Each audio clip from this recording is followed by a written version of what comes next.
Colette with Urbex and Coasters.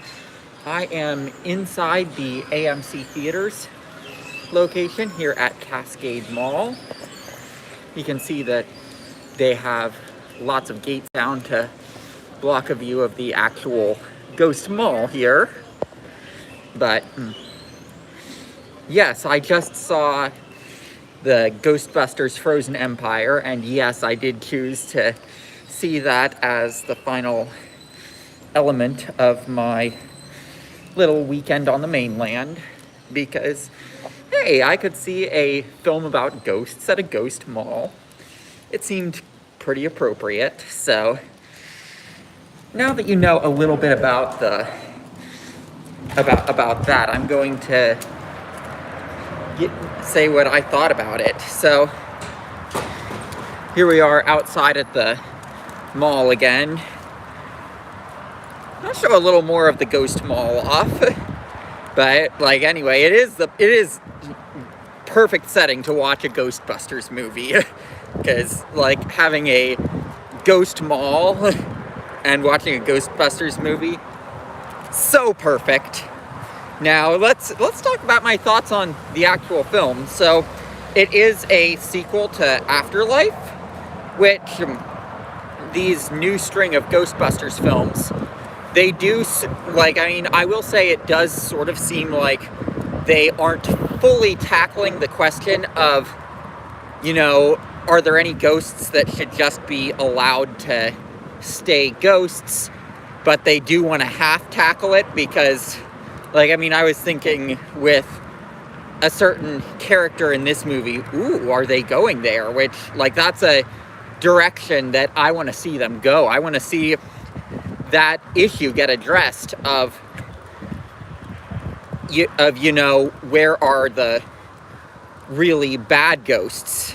Because like the one character that I was thinking, ooh, are they actually going that way where, hey, there are some ghosts that the Ghostbusters shouldn't go after, and actually having that thought-provoking thing as part of it. Here's more of the Ghost Mall. But anyway, yeah, that is where I would like to see the franchise go, and it tiptoes in that direction, but it doesn't want to fully take that step, because the character that you think is going to do that turns out to like I mean, spoilers, by the way, if you haven't seen it and you care. Spoilers, by the way. The character that you think is going to do that happens to be the one that unleashes the big bad onto the world, because she thinks it's gonna help her move on so she can pass to the other side. So, like, I mean, I wish that would have just been a completely separate plot line from that. Like, having it be, hey, the Fire Master is the Fire Master guy is someone who doesn't want to do his job, and because of that, as a result, the big bad ghost escapes. Here's a look at the abandoned JCPenney that they turn into a Spirit Halloween. We could see this earlier from inside the TJ Maxx.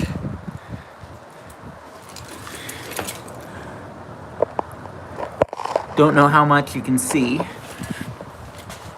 but like, I mean, that's enough of a reason for how does the big bad guy escape. And like, you could have it be a completely separate plot line. So like I mean, I think it could have used one more rewrite to have it so that Melody got her own plot line, and the Fire Master plot line was completely detached from everything with Melody. I think they should have gone that direction.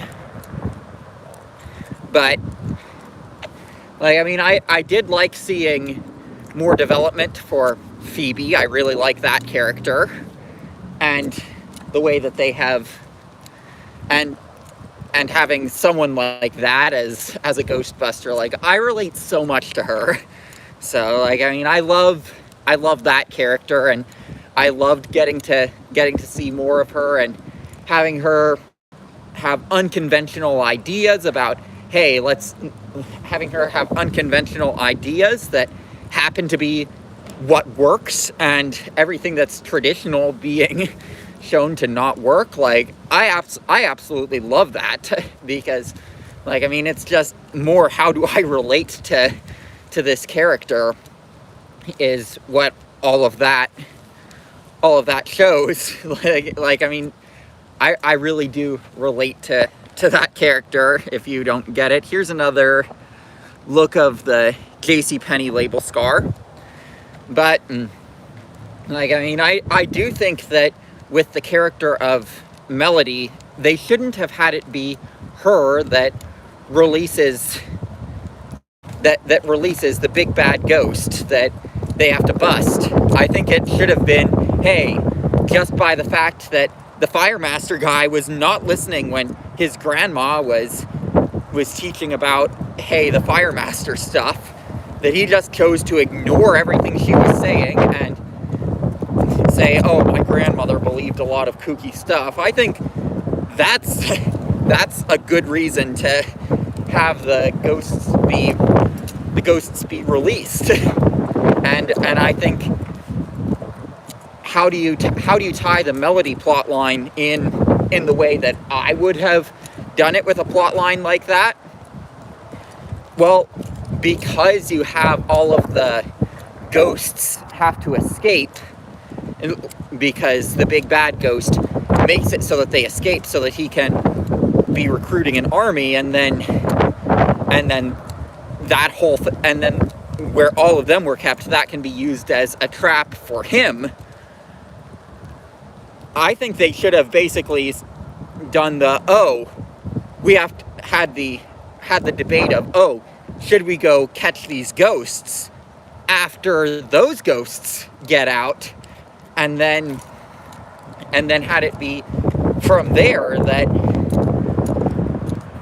Phoebe talks about her friend Melody and how, hey, not every ghost needs to be busted. In fact, if we go with the bust every ghost technique, you have problems like what we see here. Like I mean, there's some real thought-provoking ways that they could have gone with this that a simple rewrite could have fixed. But overall, I'd say it's generally a fun time, even though there are definitely changes I would have liked to see made to the script, and definitely cool to see it at a dead mall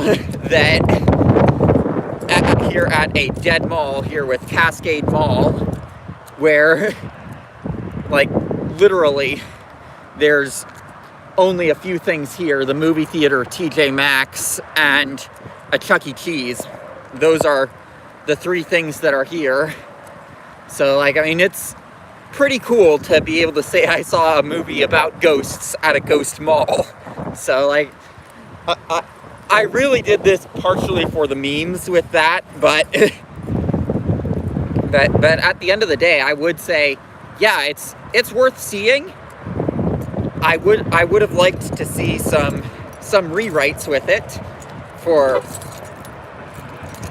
for making it so that there could be some more philosophical things talked about with, you know, when do you bust ghosts versus when do you leave them be? Like that sort of thing. I think that would have been an interesting thing to have in there, as I have said. But like I mean, and like they only went, and they like kind of went half there with it rather than going all the way. But so fun time seeing a movie about ghosts at a